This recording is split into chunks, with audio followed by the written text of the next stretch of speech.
So, picture yourself on November being the new mayor, and what would be your first thing that you would want to focus on to improve the city, for one, and then think of 4 years down the road, what would you like to see different in Lake Station? That's a two-part question. Short term, long term. Mr. Anderson. Short term was what would I do first, you said? Yes. If I were the mayor? The first thing that I would do, any candidate for any elected office in Lake County, I'm not sure about Porter County, but any candidate who's running for office in Lake County at least, received a request from the Shared Ethics Advisory Commission asking all the candidates to sign and return a pledge. And included in that pledge was a pledge to provide formal ethics training for all city employees, and included in that would be elected officials. I'm not sure if it would be able to require the elected officials, but it would be strongly encouraged to implement and go through ethics training. In addition to that, I don't know if our ethics code is still in existence. I know there was one that was adopted some time ago. If it's still in existence, we would review that and do what we could to enforce that and make sure that we're providing good public service and we're properly trained. Included in that ethics pledge also was a pledge to develop or support personnel, basically enabling city employees to be protected if they observe unethical activity going on and they report that. So almost like a whistleblower protection. Those were requests made by the Shared Ethics Advisory Commission. I signed that pledge. I returned that pledge. And I am pledging, if I am elected on May 5th and in November, if I am the next mayor, the first thing that will be done is we will implement ethics training. I've had an opportunity to review also the ethics code that is on the Shared Ethics Advisory Commission's website. And that's basically, in my opinion, after reading through it, it's just a job description of what we as public servants are required to do. And that's good, honest government, transparency. I think I've gone through and I've highlighted, I think, the 6 most important points related to the Shared Ethics Advisory Commission to their code. And so basically, I would push to adopt these kind of 6 principles and make sure they're implemented and that they're drilled into all of the elected officials and the employees. And number 1 would be to protect the public trust by exercising honesty, transparency, and accountability. Number 2, fully and honestly inform our residents and give them ample opportunity to provide input and consider that input before we make any kind of decisions. Number 3, for all of our residents, employees, and businesses, we all deserve to be treated equally and respectfully. Number 4, to constantly remind ourselves that the function of our city government is to serve the best interest of all of our residents. Number 5 would be to accept responsibility to expose corrupt and/or unethical behavior. 6 would be refrain from retaliation or condoning retaliation against those who have or will expose corrupt or unethical behavior. So I think step 1, given the history of what's transpired in Lake Station, it's better to have more ethics training than not enough. So that would be the first issue. What was the second question? Where would you ideally see Lake Station in 4 years?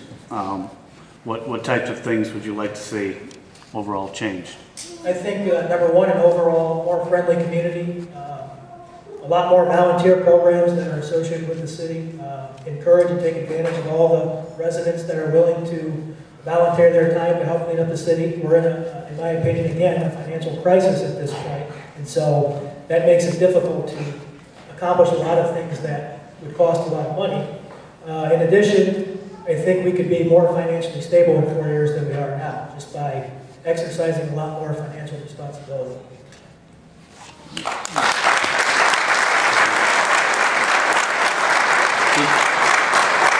Mr. Gutzmer, do you want me to repeat those? Yes, you could. Okay, sure. As a mayor walking into office, what would be your very first priority if you were elected? And then alternately, 4 years down the road, where would you like to see Lake Station? What's your vision? My first day in office would be very simple. It would be to stop any and all grant money transfers into the general fund. I would stop that immediately. Because when you get a grant, it's supposed to be used for a specific purpose, unless otherwise indicated. And that's one thing I would do, is stop that practice without having public hearings on how the money is supposed to be spent if we don't use it for that purpose. And that comes from them. How they would want it spent if we don't use it for that purpose, if we're allowed to. Second of all, I would like to take the vacant lots that we use that are here in Lake Station and the houses that need to be torn down and turn them into a building program where we could have builders and developers bid on the properties. And they have 120 days in which to start building. If they do not, they forfeit what they paid for the option. It goes into the general fund to help pay for infrastructure, for police, for fire protection, whatever it's needed for, so that it takes the stress off the budget. But if they do start to build, we can have decent homes on those vacant lots or businesses on those vacant lots that will increase the tax rolls.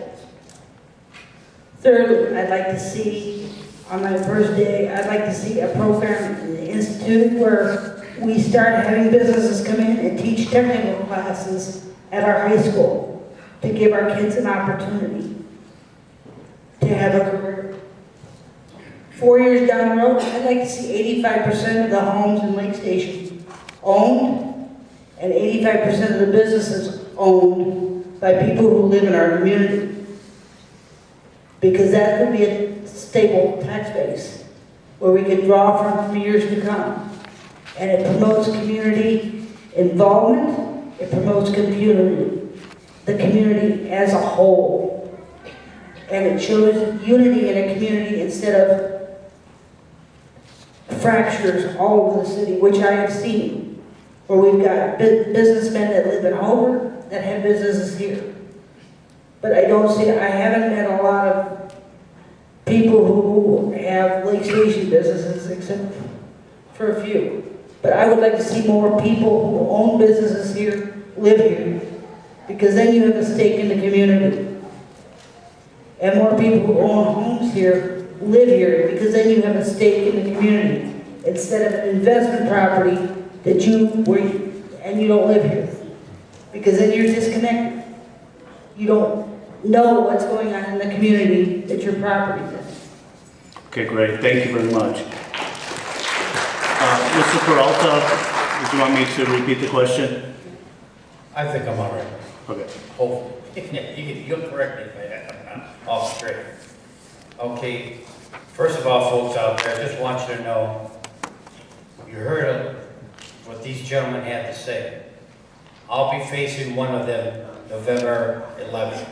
Or is it the 11th is the date for the election? I can't remember. But anyhow, it's the first Tuesday of the month. One of these men will be facing me definitely because I'm the Republican candidate for mayor. I guarantee you, this is what I would do as your mayor when elected. First, I'll make every councilman out here, if he's Democrat, Independent, which the papers are afraid to mention there is a Republican candidate running. They always say this with G.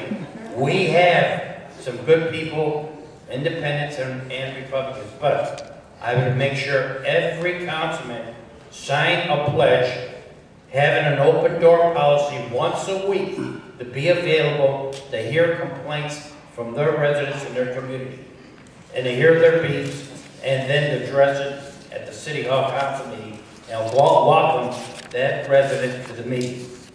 Number two, I would organize a crime watching stop group in the area to make sure we get our hands on the gangbangers out there and the thugs and the drugs that are going on our play lots and our parks that the needles are on the ground.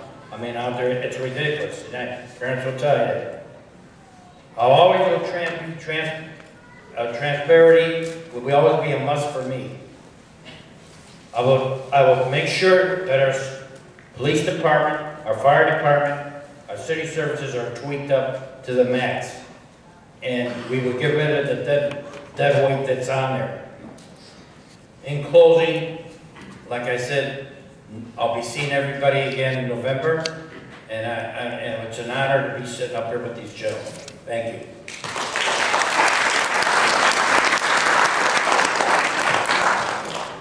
Okay, I've got it. Short term, first day, no receipt, no money. Policy goes into effect. After that, short term, I would gather the troops. That is every leader in the administration, and based on the community input that we have all heard as candidates that we have canvassed the city, things that the city needs, city wants to do, we create a vision from that. As going into this office, I have no agenda. You will create that agenda. You will give me the input of what you want done. I have heard a lot of that, and I have my notes, but I have no personal agenda as mayor. But I will accomplish things that need to get done within the city. After gathering the troops, and we will create that vision based on your input, and then after that we'll make a plan. What that plan may involve, and what you've already heard, is I would like to see total accountability within the city administration, not a lack thereof by any means, and I would also like to have more input, more relationship with the community and the administration. We work for you. This election is not about me, it's about you. So we need you to give the input for us to do our jobs. And if we don't welcome that, shame on us.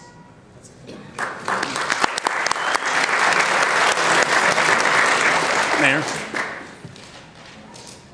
You're asking the same question, meaning... Yeah, what's your first priority Yes. Well, on January 1st, and then what's your 4-year vision? Okay. As it is a priority of mine right now, economic development. And key right now is to increase our assessed value. In order to increase our assessed value, we have to attract businesses, take down the old city hall, which we will be taking down in the month of May, and that will be down and leveled. And I'm certain that will be developed. Businesses will be moving in as we get over 23,000 passenger vehicles in the morning. Working with a Dunkin' Donuts owner right now, and it sounds that he's closing on a deal that he will be on Route 51 on your route to the highway. So that's going to be a major enhancement to the city.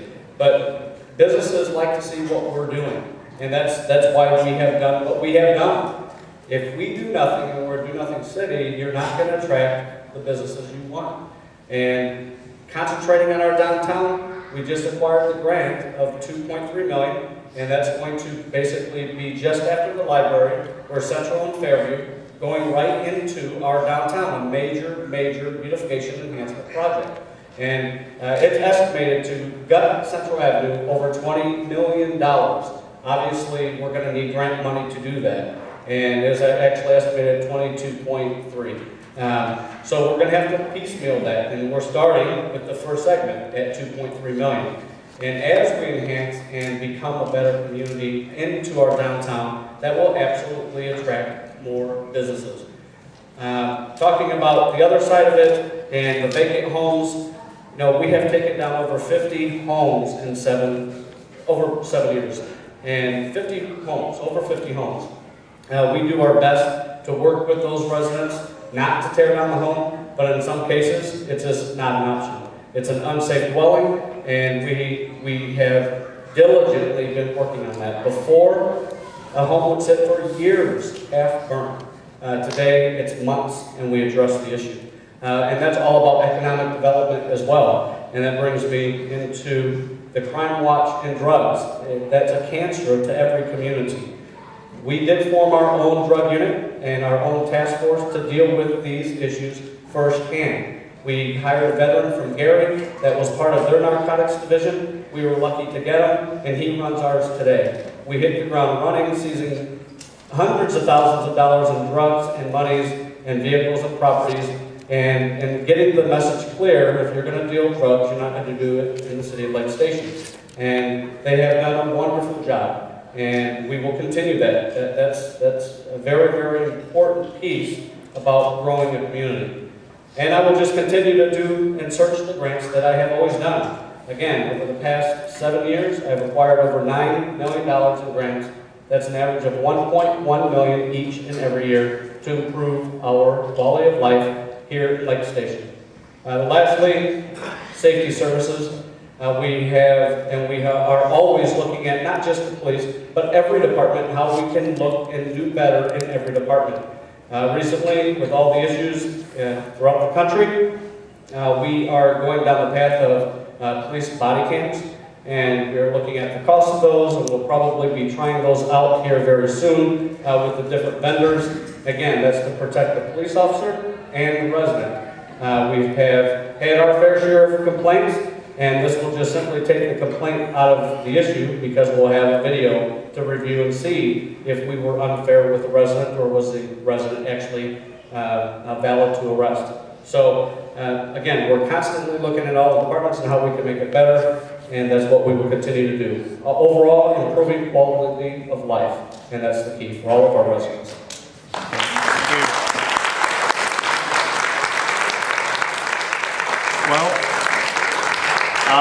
We've run up on our time. It's a little past 5 o'clock, so that ends the formal part of our candidates forum. I wanted to personally thank the mayoral candidates and all of the candidates that took the time and showed the interest in coming in front of you, a concerned public. And also to thank you for showing up here, because you are demonstrating an interest in the current state of our town and the future state of our city. So thank you very much for showing up. So candidates and citizens, give yourself a hand.